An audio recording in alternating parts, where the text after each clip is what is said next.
Meus irmãos, esse é o quarto episódio, nós estamos navegando ao longo das últimas semanas e até o final de julho na carta de Tiago, à igreja dispersa entre as nações. Tiago, meio-irmão de Jesus, ele escreveu essa epístola e muito provavelmente essa epístola foi a primeira das epístolas escritas durante o período neotestamentário. Por causa disso, Tiago ele não tem uma abordagem nessa epístola teológica. Você não encontra na epístola de Tiago uma intenção autoral em querer refinar conceitos teológicos aprofundados, em querer abordar teologia de maneira profunda. Tiago é extremamente prático. Tiago tem um interesse fundamental de aplicar a fé em Cristo Jesus no chão, na prateleira da vida e da realidade. Tiago não tem interesse, como por exemplo tem o apóstolo Paulo, de refinar, articular conceitos teológicos e articular a fé do ponto de vista teológico, como você vê em Romanos, como você vê em Efésios. Talvez as duas grandes epístolas teológicas do Novo Testamento ao lado da epístola de Hebreus. Ao mesmo tempo, você vê nesse texto, escrito por Tiago, meu irmão de Jesus, que foi líder da igreja de Jerusalém, ele aparece com bastante proeminência lá em Atos, no capítulo 15, quando ele liderou aquilo que nós conhecemos como o Concílio de Jerusalém. Tiago, ele então tem esse desejo de dar subsídios para estes novos cristãos, esses judeus que tinham se convertido e que estavam espalhados entre as nações que faziam parte do Império Romano, para viver, para andar, para, enfim, aplicar a sua fé na prática. Por isso nós estamos falando aqui ao longo dessas semanas de cristianismo prático. E nós vamos, como eu acabei de falar a você, até o final do mês de julho, praticamente vendo essa epístola verso a verso. Se você perdeu algum sermão desta série, você pode ficar à vontade para procurar as nossas redes sociais e acessar todos os sermões que foram pregados até aqui. Hoje a minha missão é lhes falar sobre a cobiça. Lhes falar sobre o problema e o pecado da cobiça. Agora, meus irmãos, quando a gente fala de cobiça, a gente corre o risco de falar sobre um tema que é absolutamente abordado, tratado, ele é repetido no meio do contexto evangélico, no meio das igrejas evangélicas. Eu tenho certeza que eu estou falando para pessoas que já ouviram algum tipo de sermão sobre cobiça, que já, enfim, pensaram, já articularam, já receberam uma aula, já leram algum texto, já fizeram algum tipo de estudo acerca do que seja a cobiça. Agora, de maneira geral, meus irmãos, quando nós tratamos essa temática que diz respeito a essa cobiça, esses desejos desenfreados que estão dentro de nós, quando nós falamos dessa coisa de maneira geral, nós falamos em termos distantes. Nós falamos de uma maneira desconectada de nós mesmos. É muito fácil falar da cobiça em terceira pessoa. Ele é cobiçoso. Cobiçoso é o nosso cunhado lazarento, né, que está devendo uma grana para a gente, né? Cobiçoso é o outro, nunca sou eu. Cobiçoso é aquele que está distante de mim. A cobiça é um pecado que ele está fora da minha realidade. Nunca eu mesmo lido com a cobiça. Já sou pastor ordenado há 14 anos.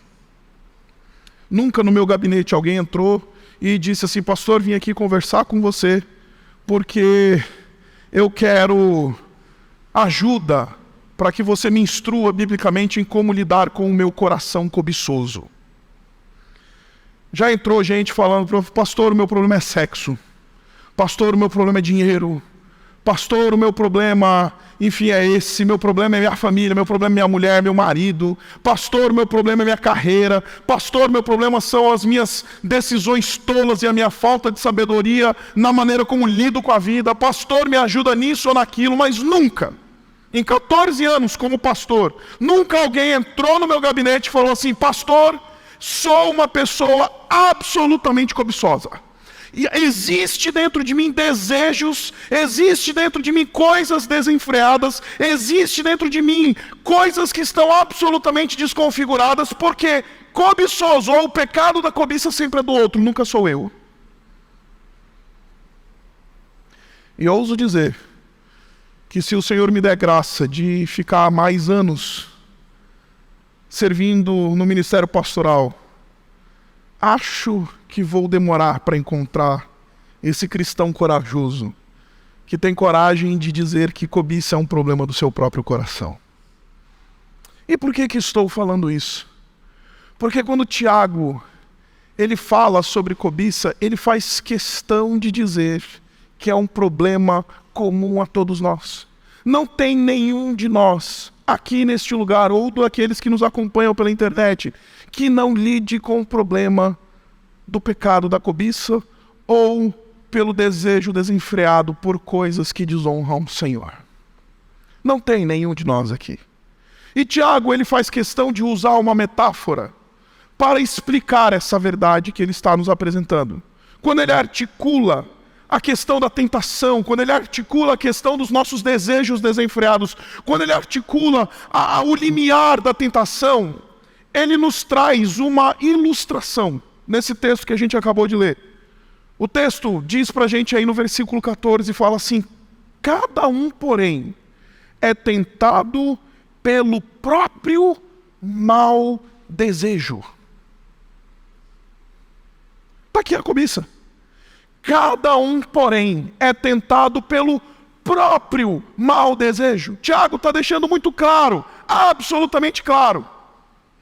Todos nós temos desejos desconfigurados, todos nós temos aspirações da alma desconfiguradas e que muitas vezes nós queremos satisfazer essas desconfigurações dentro de nós de maneira ilegítima.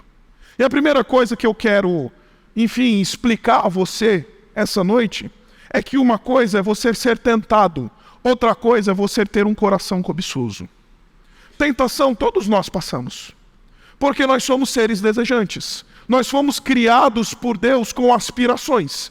Nós fomos criados por Deus com desejos, quer sejam eles físicos, relacionados às nossas pulsões sexuais, à nossa pulsão alimentar, às nossas sedes físicas, mas nós também fomos criados pelo próprio Deus com aspirações na alma, com desejos. O autor do Eclesiastes vai dizer para nós que a eternidade foi colocada em nosso coração. Isso quer dizer que nós somos seres desejantes, dentre outras coisas. Nós fomos criados como seres desejantes que aspiram. Isso é verdade. Agora, quando nos guiamos de maneira desconfigurada por essas aspirações e queremos satisfazer essas pulsões e desejos que há em nós, de maneira ilegítima, nós nos tornamos aqueles cobiçosos. E aí nós nos tornamos espiritualmente como estes indivíduos que estão sendo narrados por Tiago nesse verso. Ele vai dizer: cada um, porém, é tentado pelo seu próprio mau desejo, sendo por este arrastado e seduzido. Note que Tiago, ele está usando uma metáfora como uma espécie aqui de uma dança do acasalamento. A cobiça que habita em nosso coração, a nossa inclinação carnal, nos seduzindo, nos atraindo. E existe um movimento de sedução, está dizendo o evangelista Tiago. Depois ele diz: então este desejo, tendo sido concebido, houve a concepção, a entrega. Note, ele está usando uma ilustração muito vívida aqui a todos nós. Tendo sido concebido, ele dá a luz ao pecado. Ele pare. Eu e você parimos espiritualmente pecados como fruto da cobiça que há dentro de nós. É por isso, meus irmãos, que muitos, talvez os principais teólogos daquilo que nós chamamos de hamartiologia, ou a doutrina do pecado, eles nos informam que a cobiça é o pecado fundamental. Por quê? Porque se pecamos em qualquer área que seja, todo pecado começa a partir de uma semente de cobiça. Este desejo desenfreado, que então ele vai nos tomando, nos seduzindo. E então ele vai fazendo com que este desejo vá sendo formado, vá sendo entretecido no nosso útero espiritual, de tal maneira que nasce a ação pecaminosa, de tal maneira que nasce a prática pecaminosa, e uma vez tendo dado à luz o pecado, o salário do pecado sempre é a morte. Gera a morte. E por que é tão importante falar isso? Eu me sinto às vezes falando verdades ululantes e repetitivas aqui. Porque a nossa tendência, meus irmãos, desde o Éden, é terceirizar a culpa pelos nossos pecados. A gente pare um menino chamado pecado, mas a gente sempre diz, a culpa é do outro. Desde o Éden, Adão, o que está acontecendo? Foi a mulher que tu me deste. A gente sempre olha para o mal que é resultado da produção do nosso próprio coração. E a nossa tendência natural é sempre transferir a culpa. É sempre dizer, não, é culpa do meu marido, não, é culpa da minha esposa, é culpa dos meus filhos, que são os descontrolados, é culpa da economia. Essa semana eu estava conversando com um irmão que ele trabalha no mercado especulativo financeiro. E eu não sei se você sabe, mas o mercado da especulação financeira, ele é muito cinza. Ele é um mercado muito nebuloso. E aí ele virou para mim e falou assim, puxa, pastor, é difícil ser crente no mercado especulativo, né? Eu falei, mas por quê? Ele falou, porque, sabe, o mercado, e ele começou a tratar o mercado como se fosse uma entidade. Muitas vezes ele é uma potestade, inclusive. E aí porque o mercado faz com que a gente tome algumas decisões que às vezes a gente se arrepende no final do dia. E nos últimos 2 anos, pastor, eu não tenho certeza de se todo o dinheiro que eu ganhei, ele é um dinheiro legítimo. Aí eu falei, o problema não é o pecado, não. O problema não é o mercado, não. O problema é o teu coração. Marcos, no capítulo 5, os discípulos, os líderes, chegaram para Jesus e falaram assim, por que os teus discípulos, eles não lavam as mãos e eles não se purificam antes de comer? Então o Senhor Jesus Cristo vai dizer para eles, dizendo que é do coração do homem que procede toda sorte de impureza, de maldição, de adultério, de assassinato. É do coração do homem que todas essas coisas, elas vão, enfim, é de dentro de nós que essas coisas nascem. Mas desde o Éden, nós somos indivíduos que, enfim, transferimos a responsabilidade. E Tiago, nesse texto, está dizendo, não, nós somos tentados pelo nosso próprio mau desejo. Nós somos tentados pelo nosso próprio coração, pelos desejos desconfigurados que estão dentro de nós. E quando ele fala essas coisas, meus irmãos, ele diz uma coisa muito interessante. Ele fala para nós que o nosso movimento não é somente de transferir culpa, mas tentar ajudar a arrumar uma desculpa final. Ou arrumar uma desculpa final para aquilo que nós somos, dizendo, Deus me tentou. Por isso que no versículo 13, volte para Tiago, no capítulo 1, no versículo 13, ele diz assim, quando alguém for tentado, jamais deverá dizer, sou tentado por Deus. Aí talvez você esteja pensando, mas pastor, eu nunca disse que eu pequei, ou eu fiz alguma coisa errada, ou eu cometi algum pecado porque Deus me empurrou para isso. Talvez você não tenha dito isso, é verdade. Mas todas as vezes que a gente diz assim, eu sou assim, todas as vezes que a gente diz, eu sou assim, em alguma medida a gente está dizendo, Deus me fez assim. Em alguma medida ele está dizendo, eu estou me esquivando de responsabilidade porque eu sou assim. Não faz muito tempo eu tive que repreender uma irmã aqui da nossa igreja por causa do seu pecado de maledicência. Chamei essa irmã e falei assim, minha irmã, O próprio Tiago, como a gente vai ver quando chegar lá no capítulo 3, ele diz que a língua ela é maledicente. A língua maledicente ela é diabólica. Literalmente a língua dobre, a língua do mentiroso, a língua do maledicente, ela é diabólica. Aparece lá a expressão diabolos em grego. E aí eu chamei essa irmã e falei, a tua maledicência é a língua de Satanás andando no meio da igreja.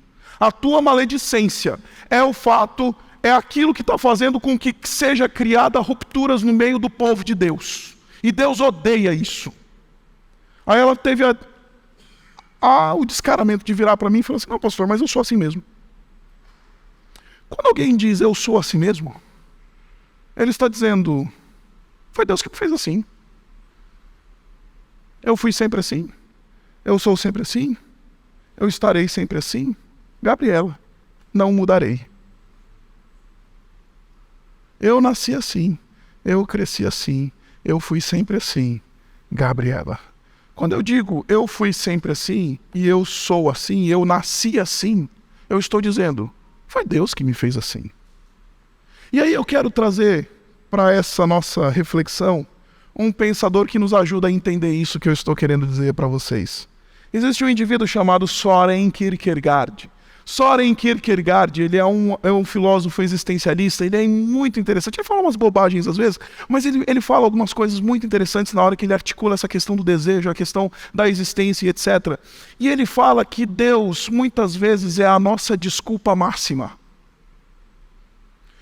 É a nossa desculpa máxima, porque se Deus me fez assim, quem que é o pastor para dizer que eu sou maledicente? Se Deus me fez assim, quem que é a polícia para dizer que eu não posso roubar? Se Deus me fez assim, quem que é o sistema para dizer que eu não posso fazer o que eu quero? Se Deus me fez assim, se eu sou assim, se esta é a constituição que recebi da mão do Criador, quem é que é o Pai para dizer se eu sou assim ou assado? Deus é a nossa alforria máxima. Deus é aquele que valida absolutamente tudo que nós queremos fazer, porque se Deus é aquele que autentica e valida os desejos desenfreados do meu coração, quem que é a igreja? Quem que é a cultura? Quem que é o pastor? Quem que é pai e mãe? Quem que é a polícia? Quem que é chefe no trabalho para estabelecer algum ordenamento ético, moral para mim? E este indivíduo que busca justificar no próprio Deus as suas paixões desenfreadas e sua cobiça, diz o Søren Kierkegaard, ele é aquele indivíduo que fundamentalmente tenta domesticar a Deus. E aí o Søren Kierkegaard vai dizer que tem duas maneiras da gente domesticar a Deus. O primeiro movimento de domesticação de Deus é pela via do afeto. A gente quer um Deus que abana o rabo para a gente. A gente quer o papaizinho do céu que nunca vai me repreender. A gente quer aquele papaizinho que me ama e que não tem coragem e que nunca vai dizer para mim que eu estou errado porque eu puxei o tapete do meu colega de trabalho. Por causa dos meus desejos desenfreados relacionados à minha carreira, eu tenho um Deus que ele abana um rabinho para mim, como um bom Deus domesticado. Como você sabe, passei 2 semanas em Israel. Aí cheguei em casa, botei o pé para dentro de casa. A minha cachorra Benta, minha Golden, 46 quilos de fofura. Ela veio correndo para mim abanando o rabo. Ela não virou para mim e falou assim, pô, quem é que você pensa que você é para me largar aqui 2 semanas no Brasil e não me levar para Israel? Quem é que você pensa que você é para me deixar aqui 2 semanas aqui enquanto você foi passear? Não, porque a Benta sempre vai olhar para mim em termos de afeto, porque sou eu que cuido, sou eu que, sabe, boto comida no pratinho dela na hora da refeição. Ela não virou para mim e falou assim, eu não quero saber de você, não. Ela veio com um rabinho abanando, querendo me lamber, dizendo, seja bem-vindo. E a gente quer esse Deus, e a gente domestica muitas vezes a Deus pela via do afeto. Porque já que Deus é esse papaizinho amoroso, e de fato ele é. A gente usa esta verdade para dizer, então ele vai me aceitar do jeito que sou. E aí eu vou validar o meu coração cobiçoso. Eu vou validar os meus desejos desenfreados. Eu vou validar porque eu tenho e professo um Deus domesticado. O Deus que abana o rabo para mim, ele não tem coragem de discordar de mim. O Deus que abana o rabo para mim, que eu domestiquei, é o Deus que não tem coragem de me chamar às falas. O Deus que é domesticado, ele não tem coragem de me chamar e me perguntar por que procedes dessa maneira. O Deus que me abana o rabo, ele não tem coragem de me questionar nos meus desejos desenfreados e na cobiça que está acontecendo dentro do meu coração. Mas existe também uma segunda maneira, diz o Søren Kierkegaard, de domesticar o Deus Todo-Poderoso. E a segunda maneira é pela via religiosa. Eu vivo do jeito que eu vivo, mas domingo, todo primeiro domingo do mês eu vou lá na igreja, eu tomo uma ceia, ganho um vale pecado do mês, né? Ou eu vivo do jeito que eu vivo, mas eu dou uma grana lá na igreja para a campanha do Retrofit, que está reformando o banheiro da igreja, então, e aí eu alivio a minha consciência, domestico a Deus, para que eu possa estar em paz com a minha própria consciência diante dos desejos desenfreados que tenho dentro do meu coração. A religião é um movimento, uma religião sem evangelho, é um movimento de absoluta domesticação do divino. E nós assim procedemos, não porque queremos nos relacionar com um Deus Todo-Poderoso, mas porque queremos domesticar um Deus pelas obras da religião. E aí a gente não vai ser questionado, afinal de contas, eu dei o meu dízimo. Afinal de contas, eu participei da campanha. Afinal de contas, eu vou todo domingo para a igreja. Então, se eu vou todo domingo para a igreja, de segunda a sábado, é dia de maldade.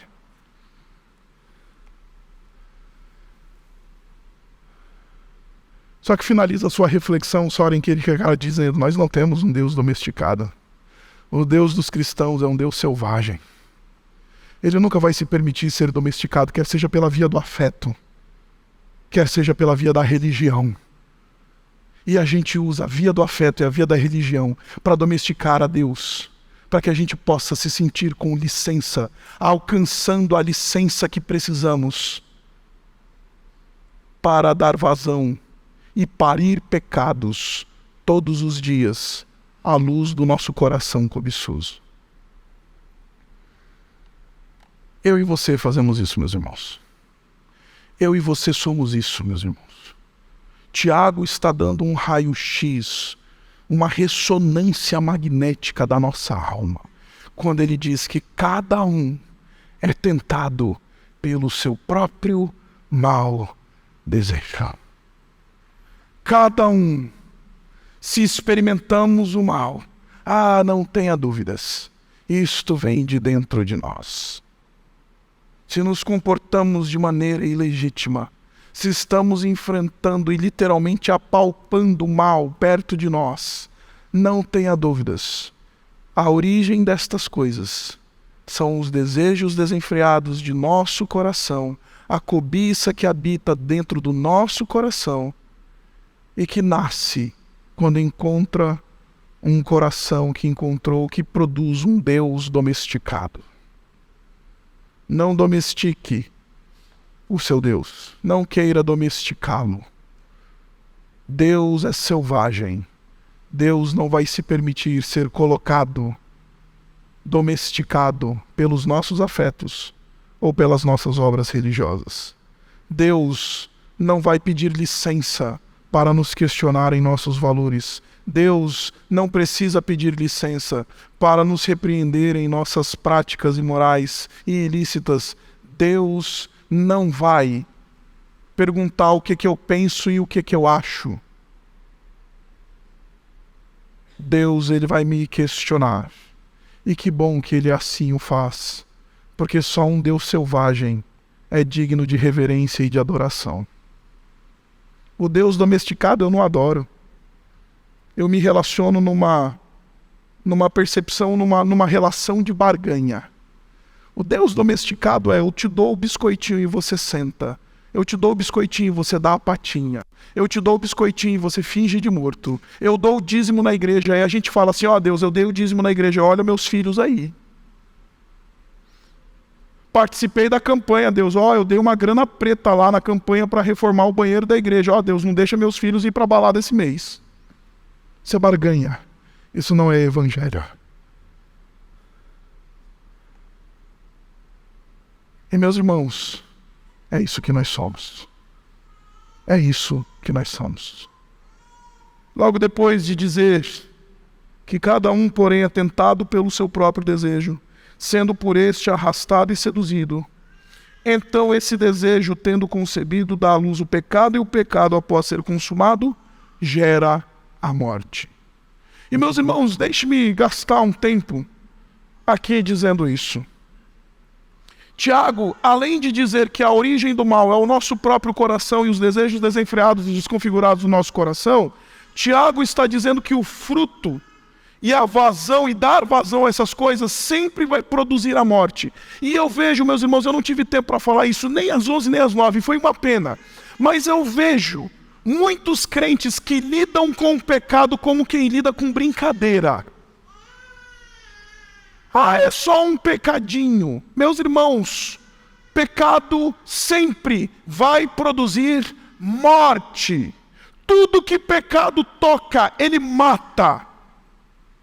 É o nosso pecado que mata o nosso casamento. É o nosso pecado que mata a nossa relação com os nossos próximos. É o nosso pecado que deteriora a nossa vida.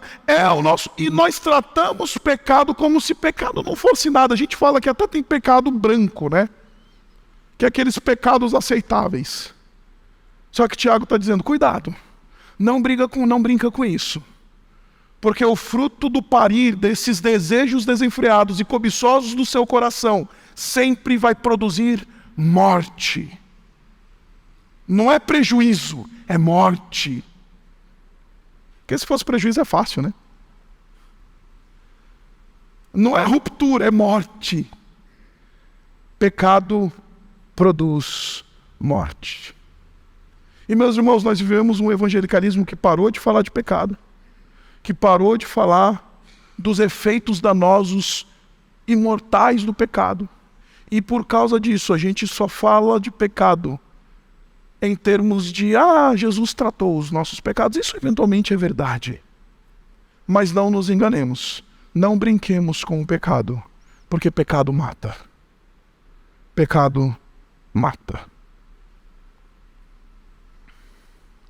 Não foi dessa vez, mas eu me lembro de ter ido pela primeira vez, quando eu fui fazer o meu módulo de arqueologia bíblica nas terras de Israel, nos anos do meu mestrado.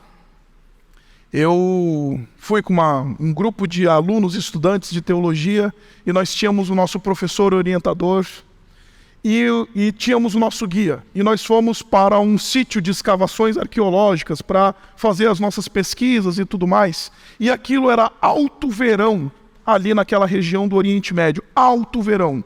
Meus irmãos, no verão, no alto verão, a temperatura média é 50, 52 graus. A sensação térmica bate quase 60.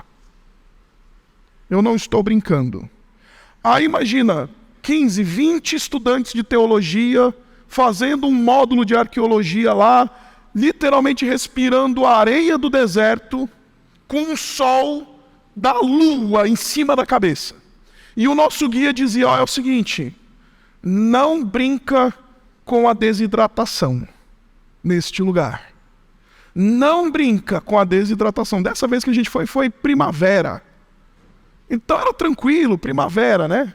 Tranquilo, a gente chegou lá, tinha até que colocar um casaco à noite que fazia frio. Mas da primeira vez que fui, o guia era muito claro. A ponto de a gente ter o guia de 15 em 15 minutos apitando um apito pra gente parar tudo que a gente está fazendo, abrir o nosso cantil e tomar água. E o guia dizendo, não brinca com a desidratação. Isso vai acabar com vocês. E eu lembro de um amigo, o Jeremiah. O Jeremiah era um amigo meu, gringo, que estava lá fazendo módulo, e ele era todo atleta, triatleta. Aquele que faz Iron Man. Ele chegou lá todo bambambam. Não, porque eu faço Iron Man, estou acostumado a extreme situations, a situações extremas. Chegou de bambambam, botou lá uma camisetinha de Iron Man, não sei o quê, colocou o seu chapéuzinho e vamos pro negócio. E a gente lá, de 15 em 15 minutos, tomando pelo menos 200 ml de água. Ele, não, eu estou tranquilo. Em menos de 2 horas eu vi aquele triatleta definhar no deserto do Negev. Porque brincou. Foi levado para o hospital. Para as pressas. Quase morreu. Porque brincou com a desidratação. A gente brinca com o pecado todos os dias. A gente brinca com a cobiça que está dentro do nosso coração todos os dias. A gente brinca com o mal que habita em nós todos os dias. E se esquece que quanto mais cultivamos esse pecado dentro de nós, nós estamos cultivando nada menos do que a morte. Morte eterna. Não brinque com o pecado, em nome do Senhor Jesus. Agora, depois de falar do pecado e falar da tentação e falar da cobiça, ele vai falar da bênção. E ele diz, não se deixem enganar. Toda boa dádiva e todo dom perfeito vem do alto, descendo do Pai das luzes, que não muda como sombras inconstantes. Então ele está dizendo, note o argumento de Tiago de uma maneira plena. Ele está dizendo, se há mal, isso é culpa nossa, é o nosso próprio coração. Mas se há experiência de dádiva e de bênção, não tenha dúvidas, isso vem de Deus. E isso parece de novo óbvio falar, né? Mas você já percebeu como a gente inverte as coisas? A gente diz, se tem o mal é problema do outro. E se tem um bem, nossa, você viu como eu sou um bom crente batista? Você viu como eu sou uma pessoa bacana? Eu até ajudei aquele miserável que fica lá na sarjeta do meu prédio. Ou, nossa, eu ajudei a minha empregada. Essa semana eu ouvi isso. Não, eu sou uma boa pessoa, pastor. Eu falei, por que você se acha uma boa pessoa? Ah, por exemplo, essa semana eu ajudei a minha empregada a pagar a mensalidade do curso profissionalizante que ela está fazendo. Eu falei, não, meu amigo, você não entendeu nada. Se toda boa dádiva, se todo dom perfeito vem do Pai das luzes, acredite, a origem de todo bem que há nessa existência humana é o Deus Criador de todas as coisas. Deixe-me contar uma história para você que aconteceu essa semana. Isabela está fazendo um módulo da especialização dela.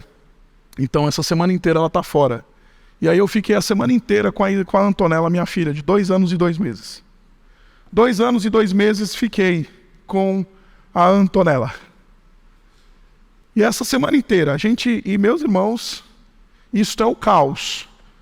Porque acredite, uma criança de 2 anos e 2 meses, de 16 quilos, e um homem de 38 anos, é o caos. E aí, numa determinada madrugada, a Antonella já estava sentindo muita falta da mãe. Ela começou a chorar. Aquela manhãzinha de saudade da mãe. E ela estava no berço e ficava, mamãe, mamãe, mamãe, mamãe, mamãe, cadê a mamãe, cadê a mamãe? Eu fui lá no berço, peguei a Antonella, abracei a Antonella, expliquei para a Antonella, filha, mamãe está viajando, mamãe foi estudar, foi fazer o curso da mamãe, a mamãe vai voltar daqui a pouco, você precisa nanar, o papai está aqui. Então, já que ela estava muito manhosa, eu decidi pegar a Antonella e colocar na cama comigo. E aí, das 2 e pouco da manhã até logo cedo de manhã, ela dormiu comigo na minha cama. E eu fui literalmente acordado com a Antonella, vindo literalmente para cima de mim, falando, papai. Aí ela pegou a minha barba, ela gosta de mexer na minha barba, ela fala assim, meninos têm barba. Aí ela pega na minha barba. A minha filha não acredita na ideologia de gênero. E aí ela falou, meninos têm barba. E aí ela pegou na minha barba e falou assim, papai, eu amo você. E foi a primeira vez que a minha filha disse para mim, eu amo você. A minha filha arrancou lágrimas que eu não imaginava que seriam possíveis de ser arrancadas de mim às 6:45 da manhã, dizendo, papai, eu amo você. Nessa hora me lembrei que estava estudando toda a boa dádiva. Todo dom perfeito vem do alto, do Pai das luzes. Se experimentamos alguma dádiva, se experimentamos alguma bênção, se somos capazes de experimentar alguma graça da mão de Deus, não tenha dúvidas, este bem procede do alto. Se o mal é por nossa conta, todo bem vem do alto. Se o mal é por causa dos nossos maus desejos, toda bênção vem da mão de um Deus gracioso. Se o mal é por conta da nossa natureza pecaminosa desenfreada, toda bondade, toda dádiva vem do Pai das luzes. Não confundamos o processo e a ordem. Mas só que eu acho interessante que depois que ele diz que toda boa dádiva e todo dom perfeito vem do alto, descendo do Pai das luzes, que não muda, ele aparentemente começa a falar de uma coisa que não tem muito sentido. Ele diz assim, por sua decisão. Está falando do Pai das luzes. Por sua decisão, ele nos gerou pela palavra da verdade, a fim de sermos como os primeiros frutos de tudo que ele criou. E aí, aparentemente, isso não faz sentido nenhum, porque ele falou de pecado e tentação e cobiça. Aí depois ele vem e fala de bênção, e agora ele vai falar da palavra, e você fala assim, seu Tiago, o que uma coisa tem a ver com a outra? Muito simples, meus irmãos. De todas as boas dádivas e de todo o dom perfeito que nós podemos receber da mão do nosso Deus, acredite, é sermos conduzidos de uma realidade de gente que é cobiçoso a se tornar os primeiros frutos, as primícias da criação de Deus, por meio da palavra de Deus. A grande dádiva, a grande bênção do Pai das luzes, e Pai das luzes é o Criador. Isso é uma expressão emprestada do mundo grego, que fala do Deus Criador.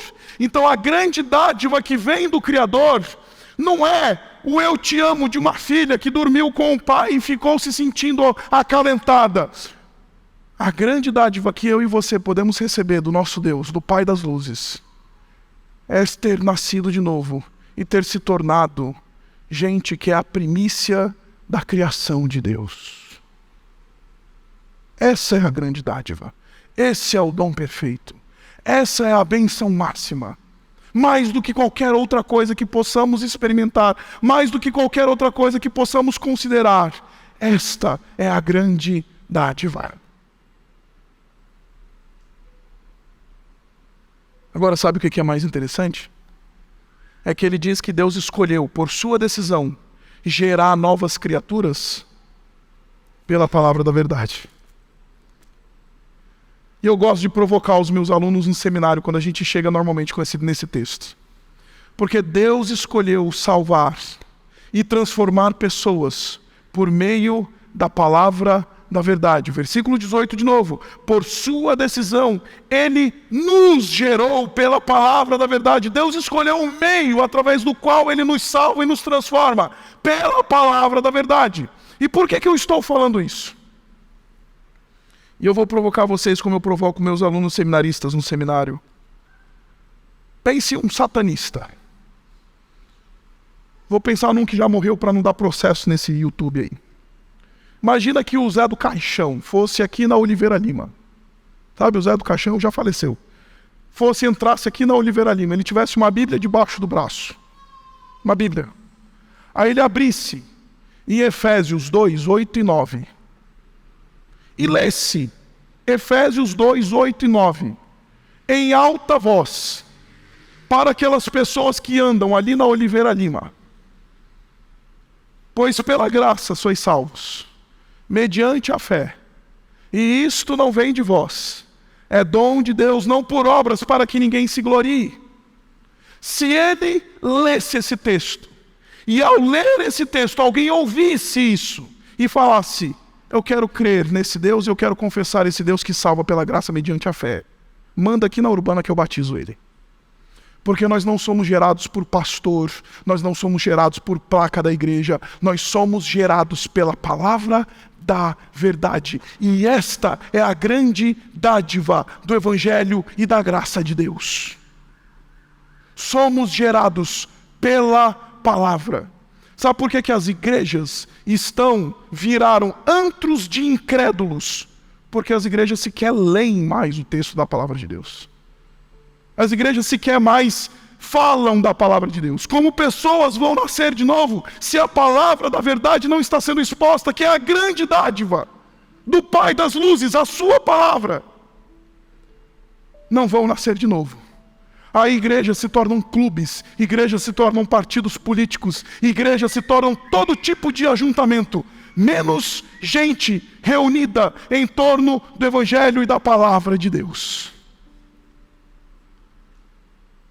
Somos gerados pela palavra da verdade, porque esta é a grande dádiva que nós podemos receber do Pai das luzes. Agora sabe o que é o melhor de tudo? Essa palavra se fez carne e habitou entre nós. Essa palavra tem nome, essa palavra tem corpo. A maior dádiva que o Pai das luzes poderia ter enviado dos céus a mim e a você, para transformar o nosso coração cobiçoso, para fazer com que a gente deixe de ser gente guiada pela nossa cobiça, para se tornar gente que é a primícia da criação. Sabe como é que Deus faz isso? Enviando o seu Filho, a palavra verdadeira, a palavra da verdade, para que quando a gente se encontra com Ele, a gente é transformado. As cobiças do nosso coração são tratadas, as sedes do nosso coração são tratadas, as fomes do nosso coração são tratadas, porque é isso que a gente vai fazer daqui a pouco. Quando a gente come da sua carne e bebe do seu sangue, a gente mata a fome de uma vez por todas. E aí a gente não precisa andar neste mundo de sedes desenfreadas, desejos desenfreados, tentando matar as nossas fomes da alma em biqueiras desse mundo. Biqueiras de águas insípidas, podres, insalubres, porque já nos encontramos com aquele que é a grande dádiva, o grande dom perfeito. Nós encontramos com Jesus. Nós encontramos com o nosso Pai. Nós encontramos com Deus Todo-Poderoso por meio do seu Filho, que é a palavra de Deus. Por isso, meus irmãos, o caminho é muito simples, para que a gente deixe de ser gente que é orientada por cobiça, gente que é orientada por maus desejos e desejos desconfigurados dentro de nós. Basta ir para Jesus, encontrar com Jesus, aquele que é a boa dádiva final, aquele que é o dom perfeito final, aquele que através dele somos gerados novas criaturas para nos tornarmos as primícias da criação do Pai das luzes. Vim pregar para você essa noite sobre Jesus. Vim pregar para você essa noite sobre aquele que pode tratar verdadeiramente a cobiça que está dentro do nosso coração. Aquele que verdadeiramente pode apaziguar as sedes da nossa alma, as fomes do nosso coração, para que a gente não viva andando nesse mundo, por meio, caçando elementos paliativos que vão nos dar 5, 10 minutos de paz, mas de repente volta a sede, de repente volta a fome, porque não encontramos satisfação.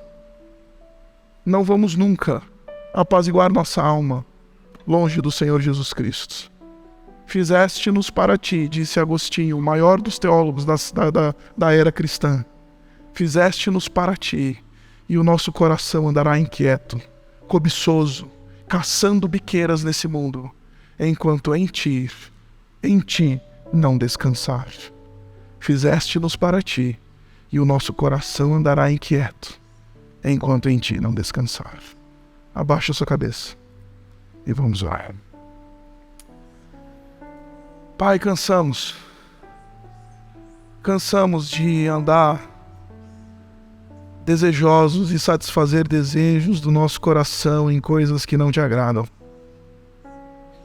Cansamos de dar vazão a desejos desconfigurados que estão dentro de nós, Ah, Pai, não tem ninguém aqui neste recinto que não precisa ser tratado por Ti. Que não precisa encontrar a paz que excede todo entendimento.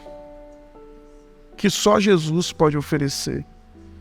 Que não precise beber da água da vida que mata toda e qualquer sede.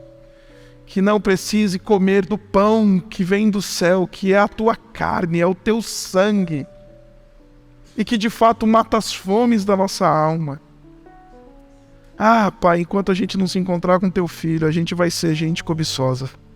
A gente vai ser gente que anda desejando e satisfazendo coisas, satisfazendo esses desejos que há em nós de maneira ilegítima. Ah, Pai, tem misericórdia de nós. Tem misericórdia de nós porque somos pecadores. E como é tão fácil virar gente que pare o pecado todos os dias. Como é fácil virar gente que dá a luz ao pecado, que gera morte todos os dias. E, Pai, muitas vezes a gente consegue apalpar essa morte. A gente apalpa o estado degenerado da nossa vida, do nosso casamento, das nossas relações com os nossos filhos, com as pessoas que estão perto de nós. A gente às vezes consegue apalpar, Pai, essa morte que está rodeando a nossa vida por causa dessa luz que damos aos nossos pecados e desejos maus de nosso coração. Nos dá o Teu Filho essa noite. Apazigua o nosso coração. Que a gente descanse nele. E se lembre que Ele é tudo aquilo que precisamos. E precisamos desesperadamente. Ah, Pai, sopra o Teu Espírito essa noite. Derrama sobre nós alguma lucidez espiritual. Como Pai das luzes que Tu és, brilha e apazigua a gente. Como Pai das luzes que Tu és, nos dá o Teu Filho essa noite, para que a gente possa tratar o nosso coração desejante e que tem desejos desenfreados. Ah, Pai, nos ajuda. Gratos nós somos por Jesus, aquele que trata o nosso coração. Nele nós oramos. Amém.